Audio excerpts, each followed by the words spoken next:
कैसे हैं बच्चों आप सब। आशा करते हैं कि आप सब बहुत अच्छे होंगे और पढ़ाई लिखाई आप सबकी बढ़िया से चल ही रही होगी।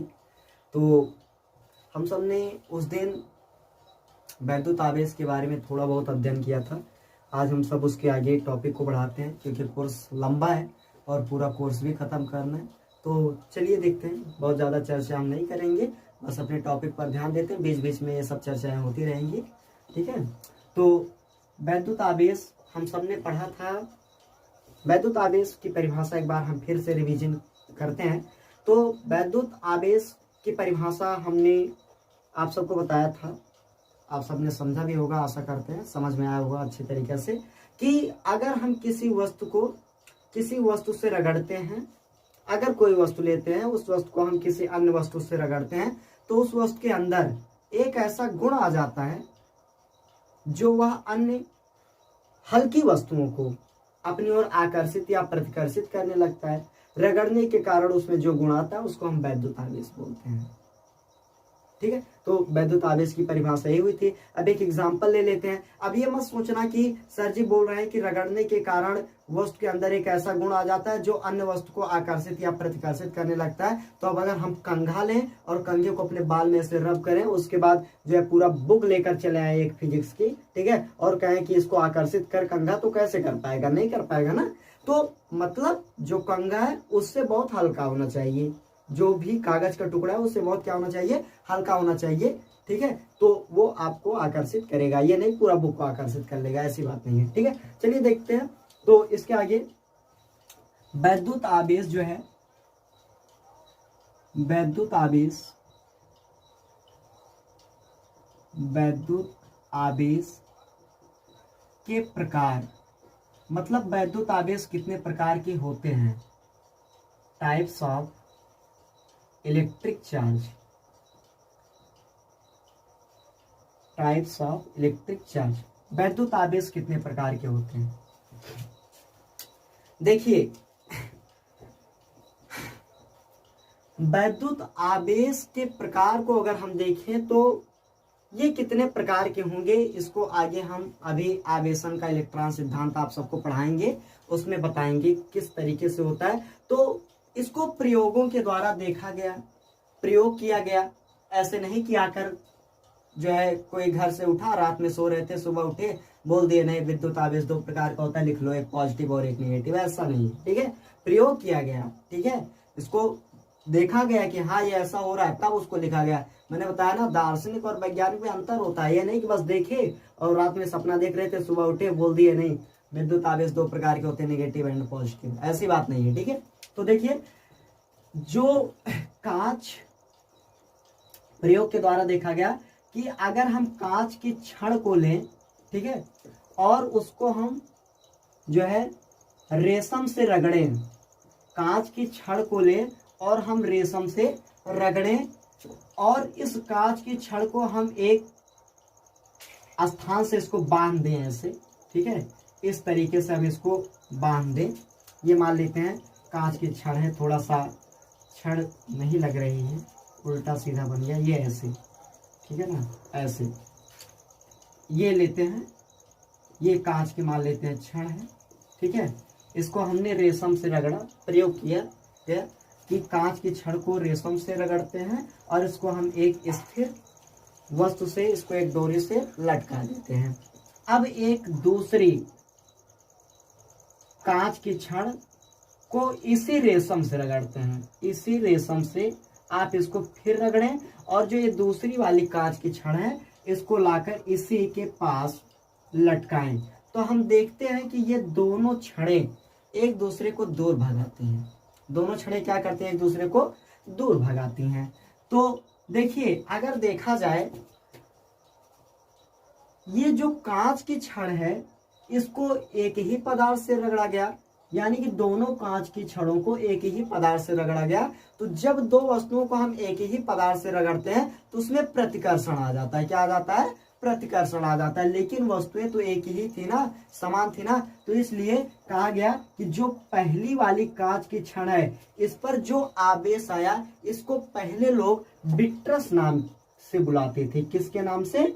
विट्रस नाम से बुलाते थे। कि जो कांच वाली छड़ है इस पर जो आवेश है उसको किसके नाम से बुलाते थे?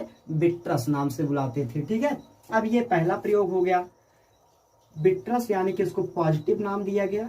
ठीक है, और ये एक दूसरे को क्या करने लगी? प्रतिकर्षित करने लगी, एक दूसरे को प्रतिकर्षित करने लगी।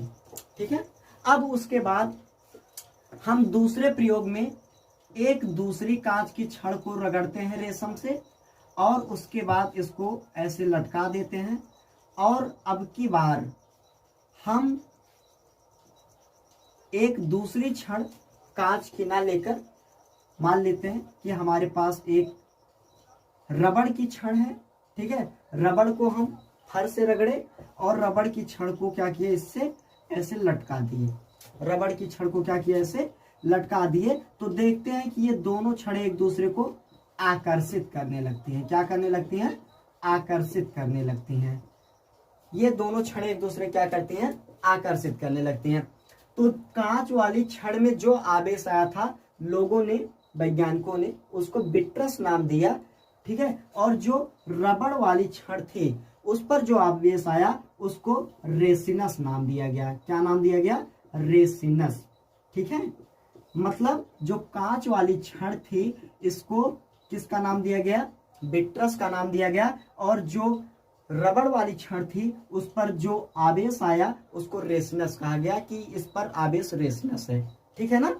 देखिए, अब बाद में 18वीं शताब्दी, ठीक है, 18वीं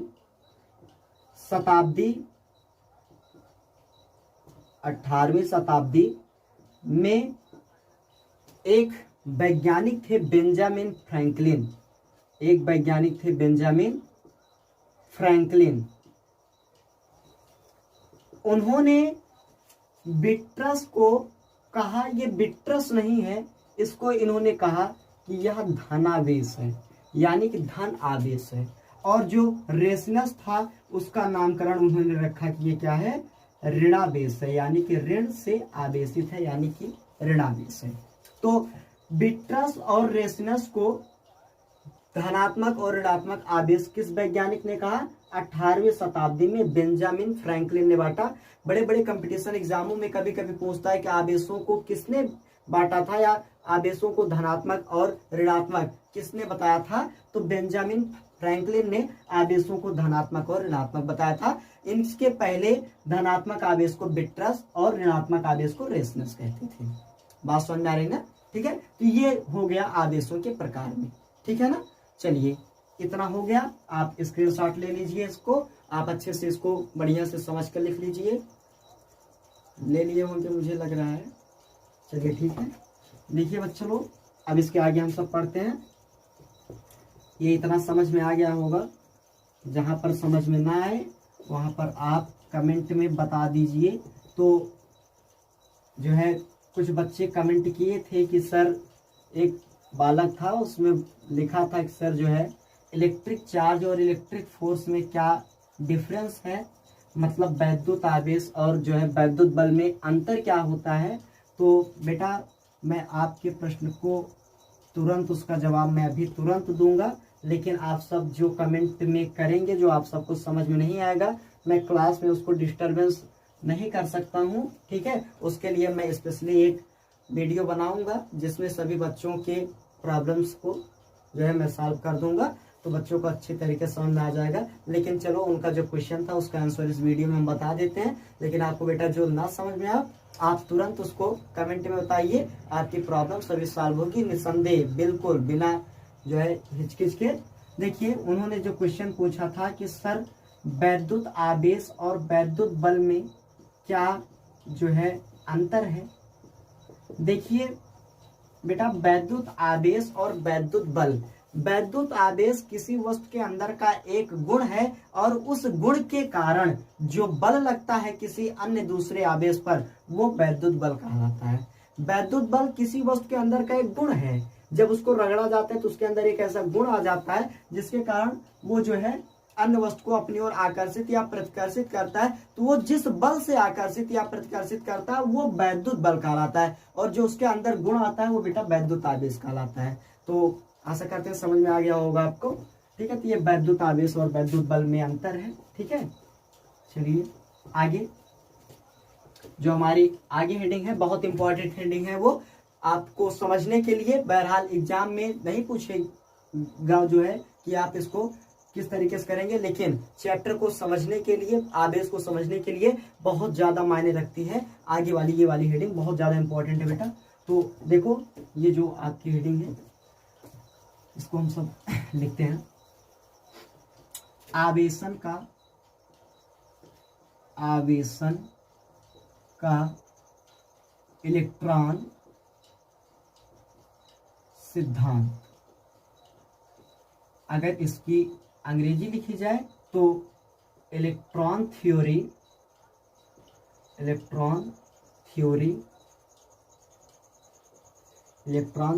ऑफ चार्जिफिकेशन,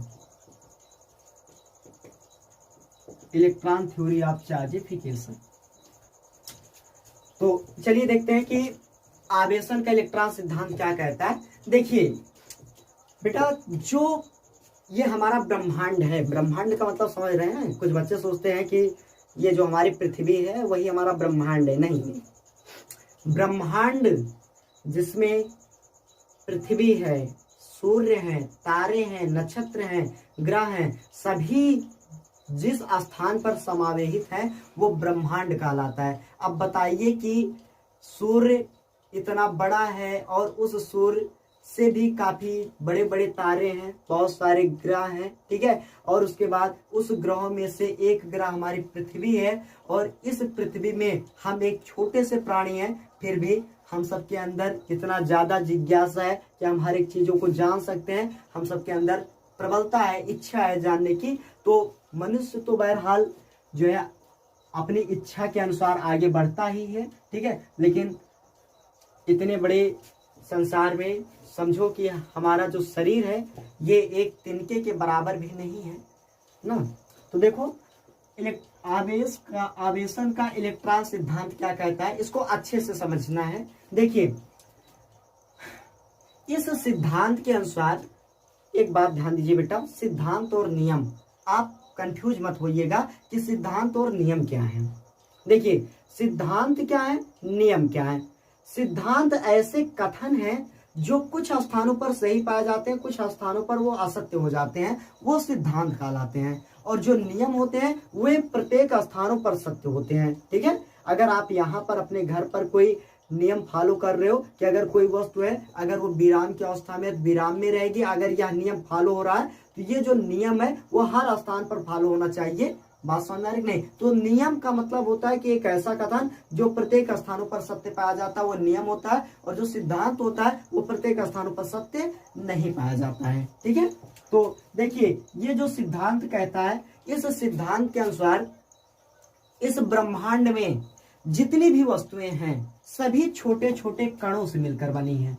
इस ब्रह्मांड में जितनी भी वस्तुएं हैं वे छोटे छोटे कणों से मिलकर बनी हैं, और ये जो कण हैं ये कण परमाणुओं से मिलकर बनते हैं। ये कण किससे मिलकर बनते हैं? परमाणुओं से मिलकर बनते हैं, ठीक है। और जो बेटा परमाणु होता है, परमाणु भी 3 मूल कणों से मिलकर बनता है। परमाणु कितने कणों से मिलकर बनता है? 3 मूल कणों से मिलकर बनता है। पहला क्या है? इलेक्ट्रॉन। पहला क्या है? इलेक्ट्रॉन है। दूसरा क्या है? प्रोटॉन है।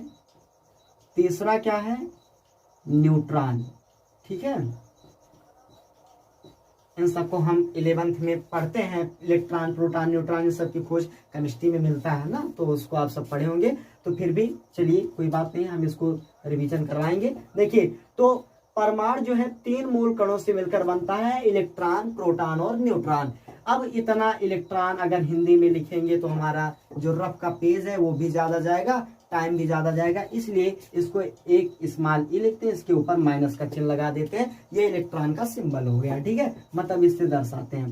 प्रोटॉन को P से दर्शाते हैं और न्यूट्रॉन को N से दर्शाते हैं। तो आपका टाइम भी बचा और आपने फट से लिख भी लिया, ठीक है। नहीं तो 4 घंटा लिखोगे इलेक्ट्रॉन, प्रोटॉन, न्यूट्रॉन, समझ आएगा ना, ठीक है। तो देखिए इलेक्ट्रॉन, प्रोटॉन और न्यूट्रॉन परमाणु इन्हीं 3 मूल कणों, मूल यहाँ पर इसको क्यों कहा गया? क्योंकि इनसे कोई अन्य छोटा कण नहीं जो है होता है जिससे परमाणु मिलकर बनता है। लेकिन 2012 में बेटा जिनेवा ने एक इससे भी छोटा कण पाई मेसान की खोज की, ठीक है, जिसको क्वार्क कहते हैं। वो एक ऐसा कण है जिससे इलेक्ट्रॉन, प्रोटॉन और न्यूट्रॉन भी मिलकर बने होते हैं, लेकिन अभी वो हमारे अस्तित्व में नहीं आया क्योंकि वह एक रेशियो है, मतलब एक उसका जो मान है वो एक अनुपात के रूप में है, ठीक है। तो अभी वो हमारे अस्तित्व में नहीं आया है, जब आएगा तो अगर वो आता है तो बहुत अच्छी बात है, ठीक है। तो देखिए जो परमाणु होता है, परमाणु इलेक्ट्रॉन, प्रोटॉन और न्यूट्रॉन से मिलकर बनता है। परमाणु 3 मूल कणों इलेक्ट्रॉन, प्रोटॉन और न्यूट्रॉन से मिलकर बनता है, ठीक है। इलेक्ट्रॉन पर जो आवेश होता है वो -1.6 गुणे 10⁻−19 कूलम। प्रोटॉन पर जो आवेश होता है वो +1.6 गुणे 10⁻19 कूलम होता है। और न्यूट्रॉन पर किसी भी प्रकार का आवेश नहीं होता है, ठीक है। न्यूट्रॉन पर किसी भी प्रकार का आवेश नहीं होता है। अगर मैं इलेक्ट्रॉन के द्रव्यमान की बात करूं तो ये सब बातें तो आप सबको पता ही होंगी, पढ़े होंगे ना। तो इलेक्ट्रॉन का जो द्रव्यमान होता है वो 9.1 गुणे 10⁻31 किलोग्राम, ठीक है। प्रोटॉन का जो द्रव्यमान होता है वो 6.6726 गुणे 10⁻27 किलोग्राम। और जो न्यूट्रॉन होता है इसका द्रव्यमान 6.6749 गुणे 10⁻27 किलोग्राम होता है, ठीक है।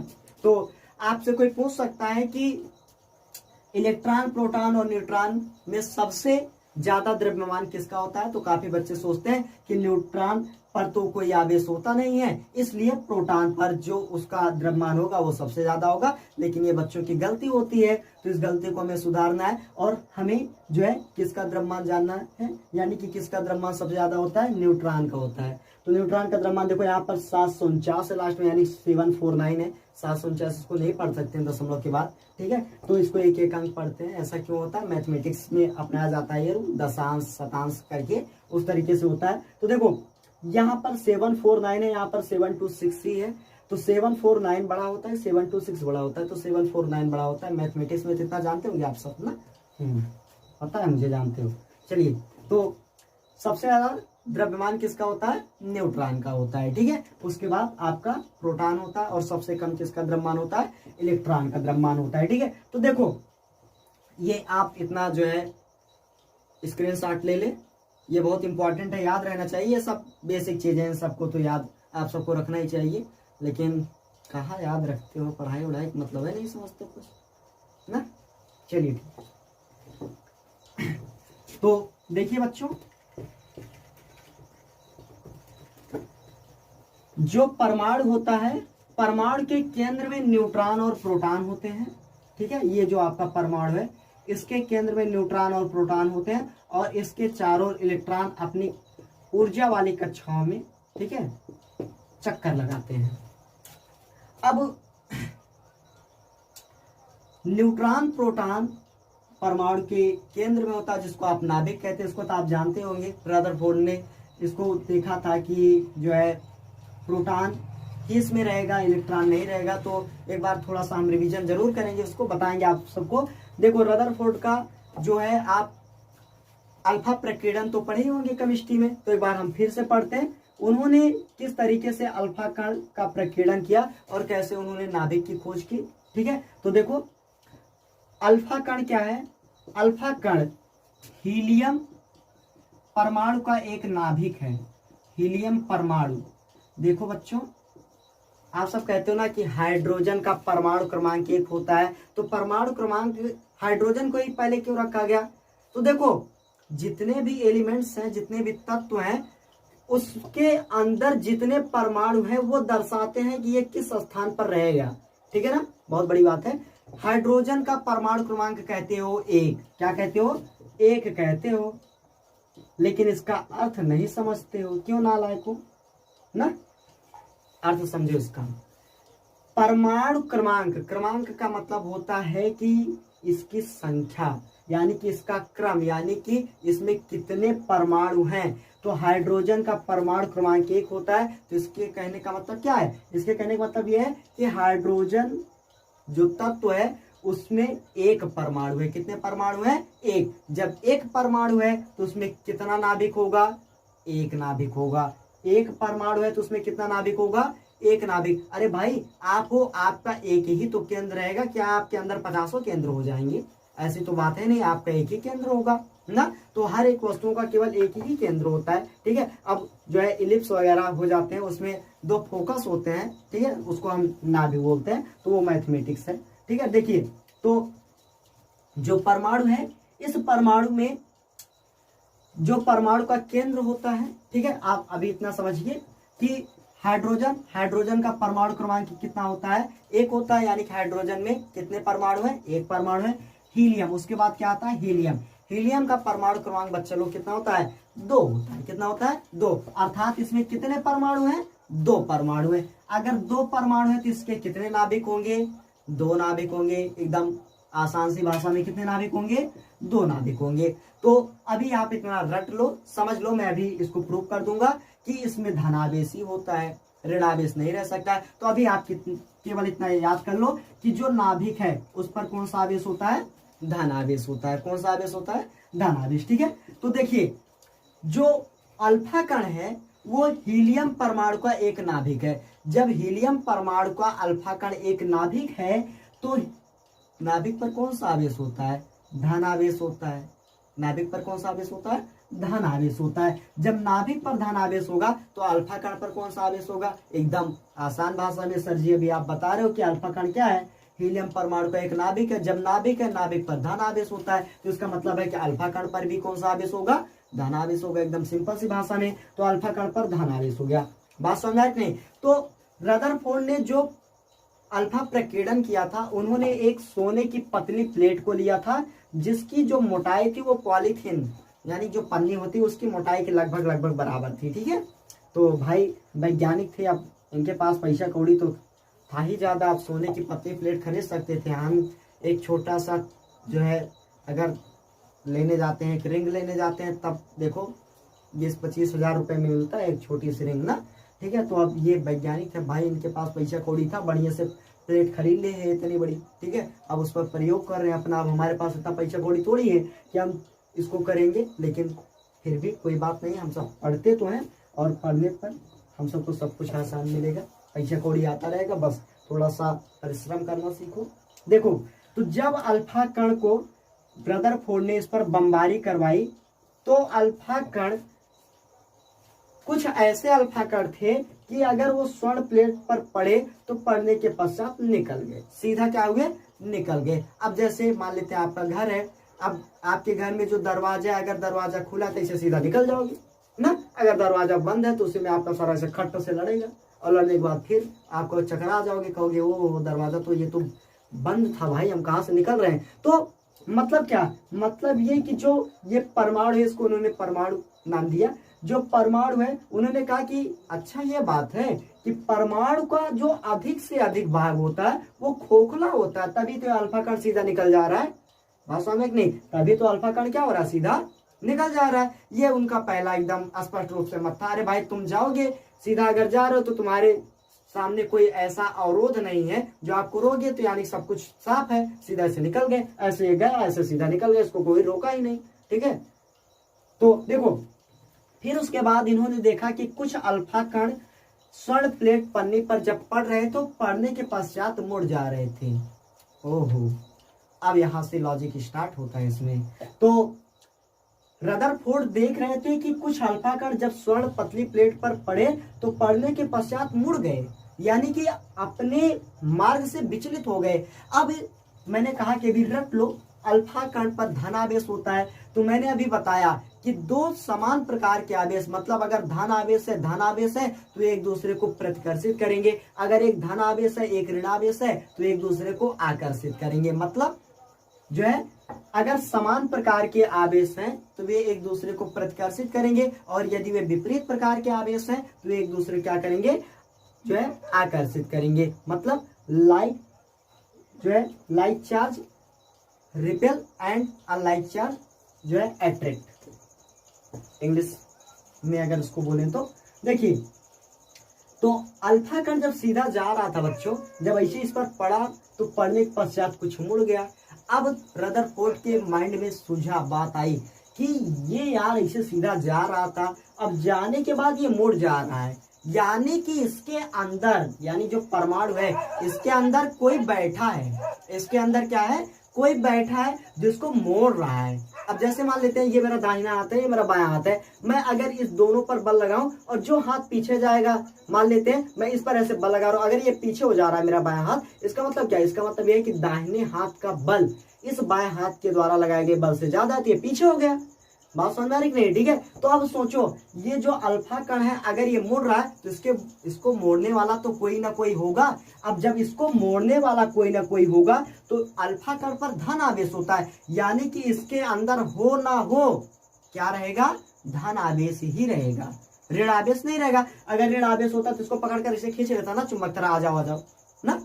बात समझ आ रही नहीं? इसको क्या करता? पकड़कर खींच लेता, लेकिन इसको दूर भगा रहा है, यानी कि इसके बराबर यानी कि इसके समान ही कोई दूसरा धनावेश उपस्थित है जिसका जो यानी कि जिसकी वैल्यू है यानी जिसका मान है और वो इस अल्फा कण के धनावेश से बहुत ज्यादा शक्तिशाली है, पावरफुल है।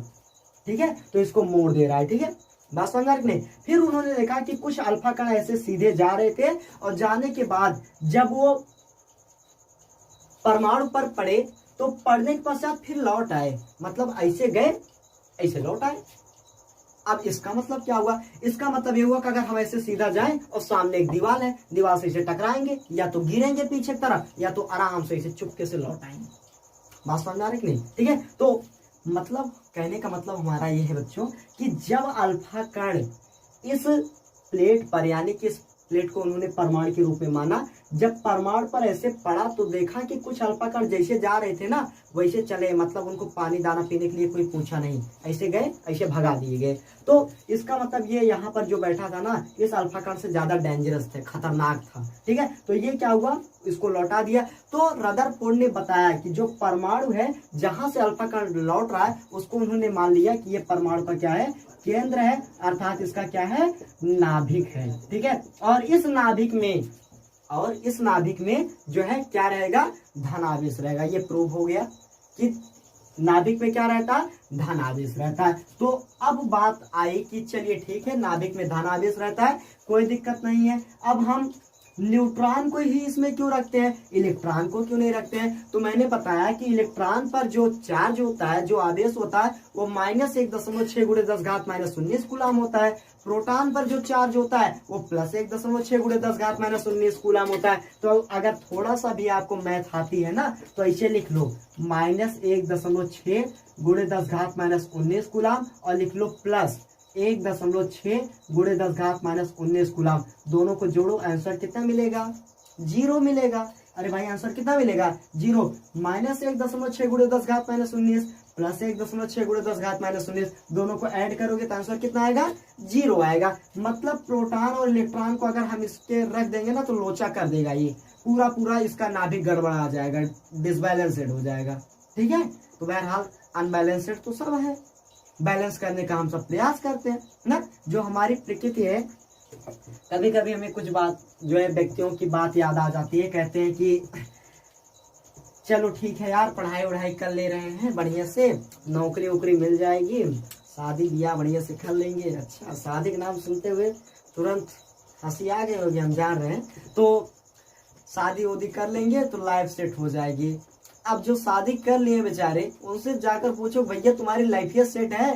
तुम तो बोल रहे थे कि हम शादी कर लेंगे आराम से, नौकरी पा जाएंगे तो हमारी लाइफ सेट हो जाएगी। ये जो बेटा हमारा नेचर है ये थोड़ा सा गड़बड़ है, मतलब ये माहौल इसका पूरा एकदम बेकार है और इसको हम सही करने का प्रयास करते हैं। मतलब जो हमारा नेचर है, ये जो हमारी प्रकृति है, ये अनबैलेंस्ड है, असंतुलित है और लोग संतुलित करने का प्रयास करते हैं, एक दिन खुद संतुलित हो जाते हैं।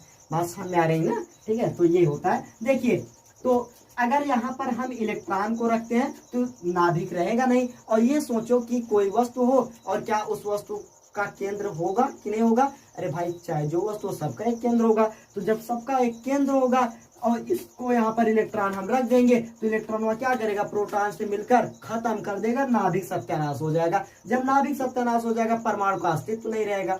बात समझ में? तो इसलिए क्या किया गया? न्यूट्रॉन पर कोई आवेश नहीं होता है, इसको यहीं पर ऐसे ले जाकर बेचारे को रख दिए। पड़ोसी से इसको कोई मतलब नहीं, चाहे वो बड़ा आदमी बने चाहे वो छोटा आदमी बने, पड़ोसी बहुत जेलसी वाले होते हैं ना, ईर्ष्या रखते हैं कि नहीं। चलिए ठीक है, आप इतना थोड़ा सा स्क्रीनशॉट लीजिए तो इसके बाद आगे हम पढ़ाते हैं।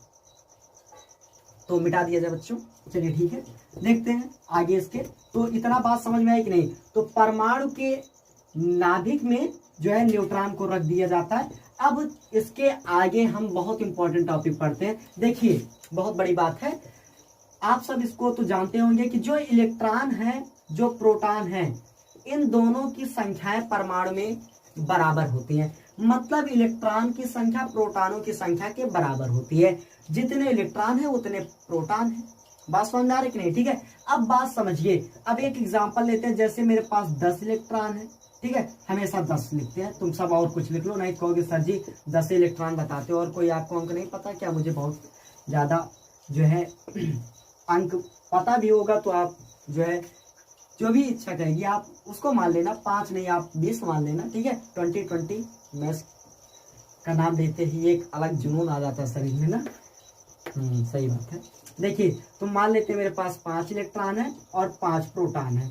अब बात समझिए, बहुत इंपॉर्टेंट बात हम बता रहे हैं बच्चों आपको। देखिए अगर परमाणु में इलेक्ट्रॉन और प्रोटॉन, अगर परमाणु में इलेक्ट्रॉन और प्रोटॉन दोनों की संख्या बराबर है तो आप कहते हो कि परमाणु विद्युत उदासीन है। क्या कहते हो? परमाणु विद्युत उदासीन है। बहुत इंपॉर्टेंट बात है, इसको समझ लेना, तुम सब गठिया लेना एक बोरी में। जब भूल जाना तो उसको जाकर खोल कर चबा लेना, ठीक है, नहीं तो दिक्कत होगी।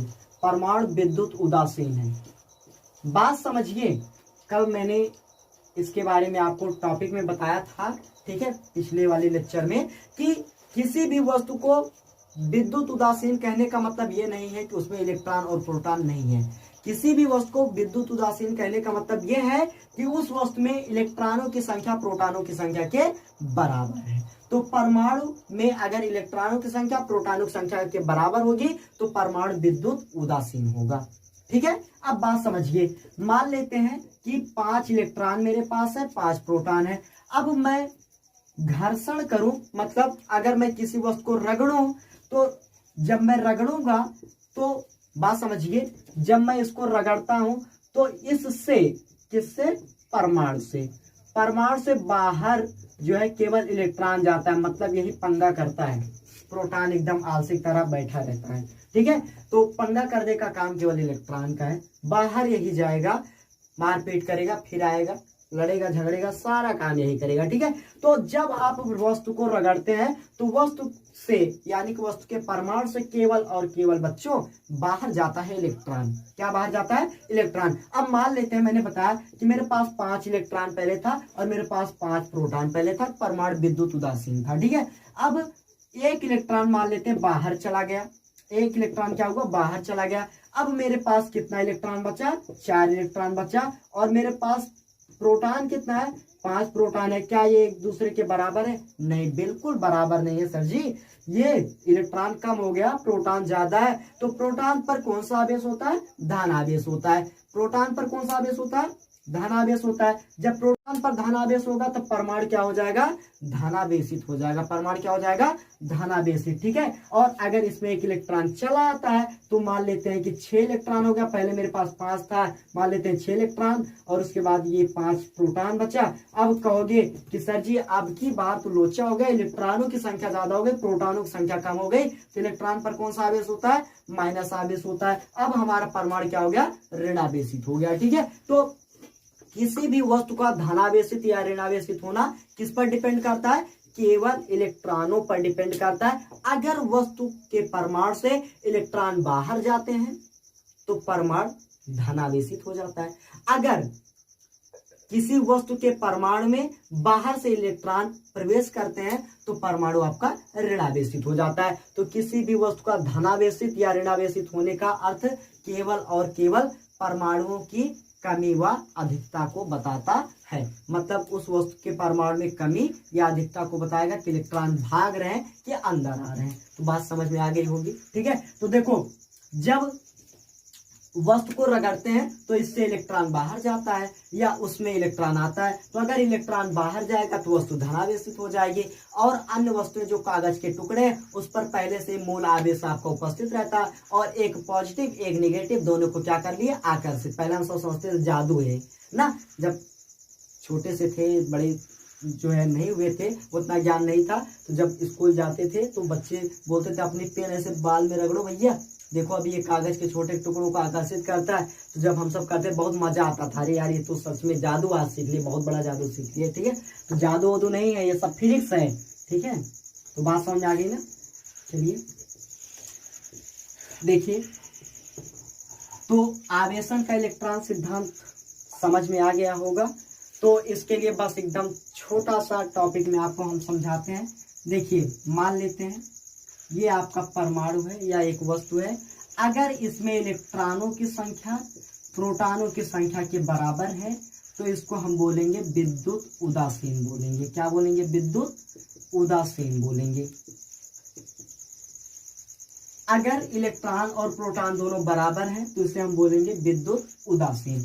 अब बात समझिए, जो अभी हम इतना देर आपको बताए उसको इस चित्र के अनुसार हम समझ सकते हैं बहुत आसान भाषा में। ये पहला विद्युत उदासीन कब होगा बच्चों? जब इलेक्ट्रॉन और प्रोटॉन दोनों आपस में बराबर रहेंगे, तब वो क्या रहेगा? विद्युत उदासीन रहेगा। ठीक है, अगर इलेक्ट्रॉनों की संख्या प्रोटॉनों की संख्या से कम है, मतलब इलेक्ट्रॉन की कमी है, प्रोटॉन की अधिकता, मतलब electron is less than proton, तो परमाणु क्या रहेगा? धनावेशित रहेगा। तो वस्तु क्या हो जाएगी?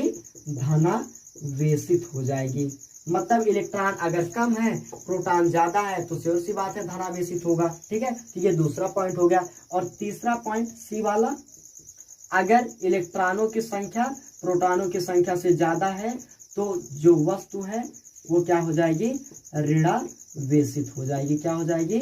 ऋणावेशित हो जाएगी। तो यही अभी हम केवल इस 3 चित्र की सहायता से समझ सकते हैं जो हमने इतना पढ़ा। ठीक है, पहला, अगर इलेक्ट्रॉन और प्रोटॉन किसी भी वस्तु के परमाणु में बराबर है तो उसको हम विद्युत उदासीन बोलेंगे। अगर इलेक्ट्रॉनों की संख्या क्या है? प्रोटॉनों की संख्या से कम है तो वो धनावेशित है। अगर इलेक्ट्रॉनों की संख्या प्रोटॉनों की संख्या से अधिक है तो क्या है? ऋणावेशित है। बात समझ में आ गई? चलिए ठीक है, तो इसके बाद आगे फिर हम नेक्स्ट डे आगे जो है पढ़ाई करते हैं। तो यहाँ तक आप सब बच्चों प्रिपेयर कीजिए। अगर कोई समस्या तो आप सब उसको बिंदास यार कमेंट में बताइए।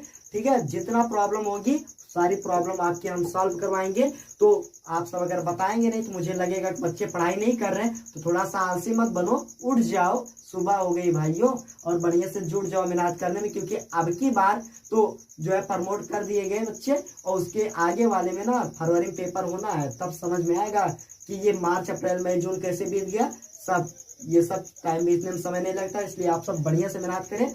और मैं आशा करता हूँ कि आप सबको समझ में आता होगा और बढ़िया से पढ़ाई कीजिए। कोई प्रॉब्लम है कमेंट में जरूर बताइए, केवल आप कमेंट में बताइए, आपकी सारी प्रॉब्लम सॉल्व होगी। ठीक है, तो ठीक है बच्चों, इसी के साथ जो है आज क्लास अपनी एंड करते हैं। तो कल फिर मिला जाएगा।